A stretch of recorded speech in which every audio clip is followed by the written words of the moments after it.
Hello, this is Jenny Quinn from the Center for Innovations in Teaching and Learning at UCSC. In this tutorial, I will show you my assignments page. This is where I build assignment groups, add assignments to groups, and weight those groups. What I do on my assignments page maps back perfectly to my scoring scheme and to my syllabus. And this sets me up to have my final grades for my course automatically calculated for me in my gradebook in Canvas. So right now we're looking at my dashboard, and this is the page that I see when I log into Canvas, canvas.ucsc.edu.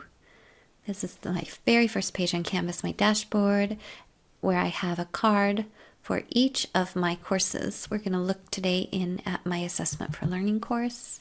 Click on that card. And this is the page that I have as my home page. I actually built this page in Pages.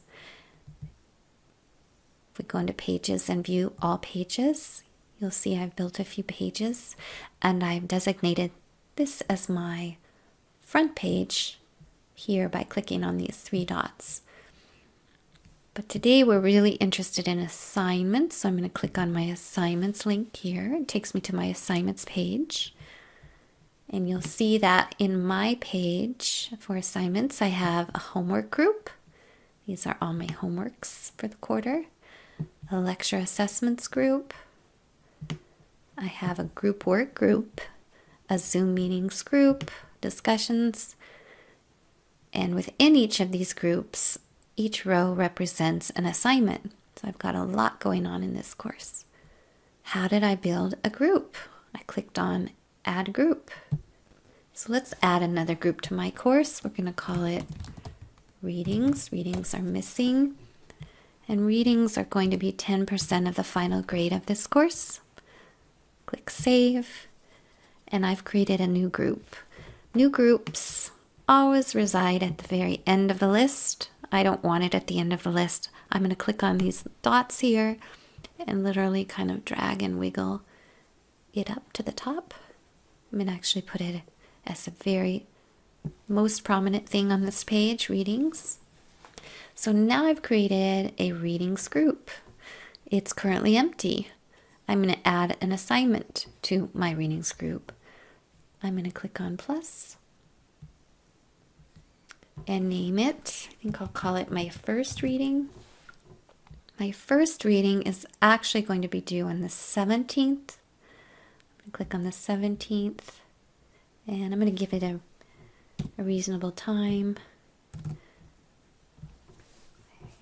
And I'm going to make each of my readings worth 20 points and save and publish. And now I've just created the placeholder for my first reading assignment in my course.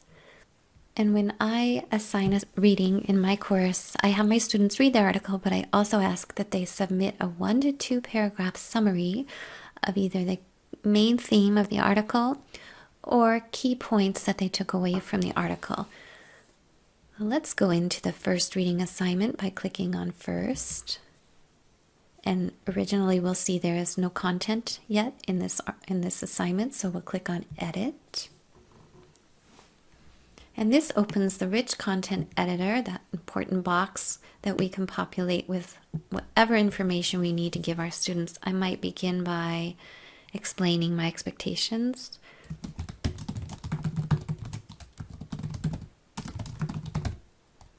I'm going to actually submit.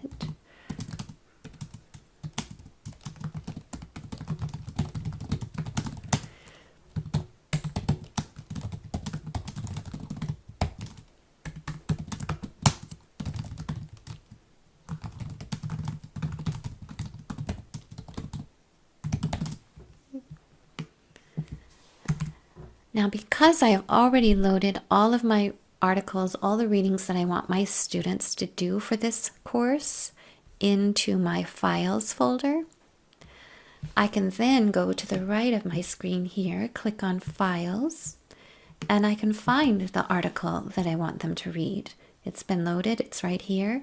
I simply click on the name of the article and a link to that article appears in the rich content editor.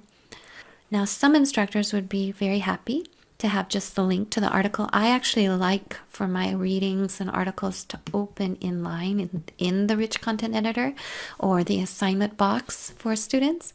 So I highlight the link.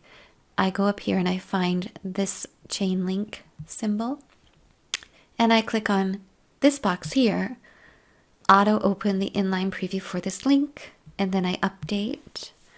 And initially you say to yourself, nothing happened.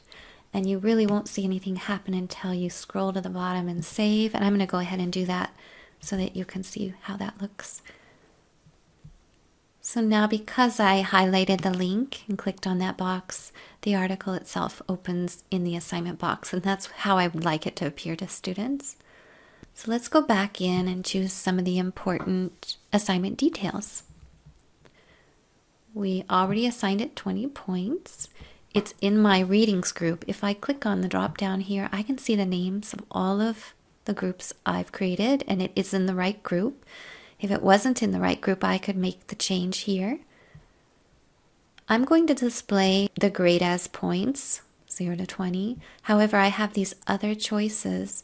I could do complete, incomplete, points, letter grade, scale, and ungraded or not graded, or percentage.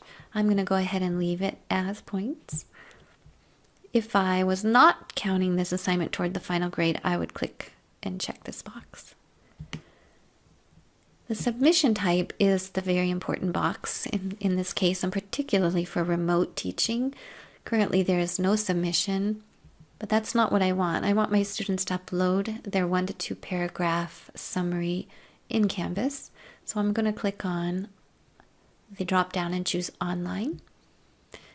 And this gives me some choices here. I'm going to actually have them upload a file, and I'm going to restrict the file types to doc, I think docx and PDF versions.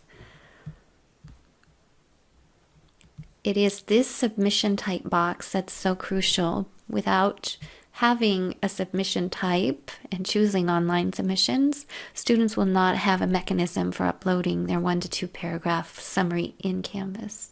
And I won't have a way to read it. So it's a really important box. For these reading assignments, none of these 3 things matter, so I'm going to skip those. And currently it's assigned, this reading is assigned to everyone, due April 17th at 5 p.m. I'm going to actually hold off making it available to students until the 10th. So I'm going to click on the 10th and also make that, maybe I'll make it 12 p.m. and give them most of the week to complete that reading assignment. If I were to populate the Until box and put a date and time in that box, this assignment would then become blocked to the students at that date and time. I don't want to block a reading assignment from any student, so I'm going to leave that box unpopulated. Now currently it's assigned to everyone. However, a student has come to me and is unable to complete the summary, upload the summary by this due date, and so I'm going to add another assigned to box. And the student's name is Theo, so I'm going to click on Theo.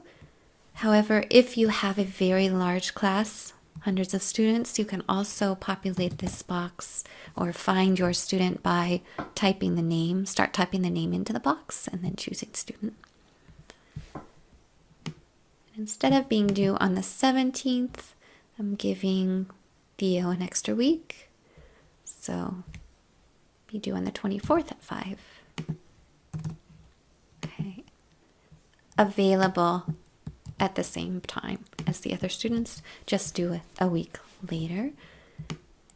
And now, because I have given one of my students a separate due date and time, the everyone box has automatically changed to everyone else. I can add as many of these assigned to boxes as I need.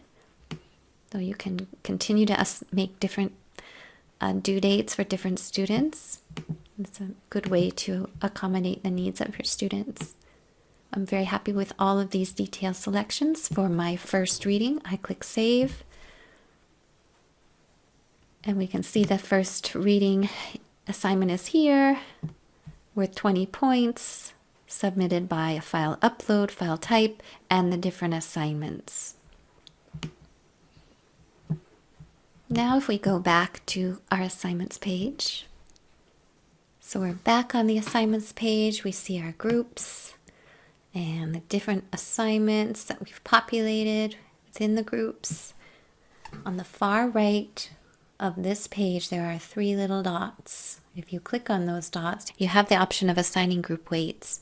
And this becomes very important to automatically calculate student final scores in the class in the Canvas Gradebook. So I go in here, and if I hadn't assigned group weights, it would first look like this. But I have assigned group weights by clicking this checkbox, and you can see the different percentages I've given each group for a total of 100%. So again, this is just a very nice feature of Canvas that when you set up your assignments page and your groups and you put your assignments in the right groups, allocate percentage points, the final grade will be automatically calculated for you in the gradebook. So this ends this tutorial on the assignments page on building assignment groups and assignments within groups, and then weighting those groups for automatic grade calculation in the gradebook. Thanks so much.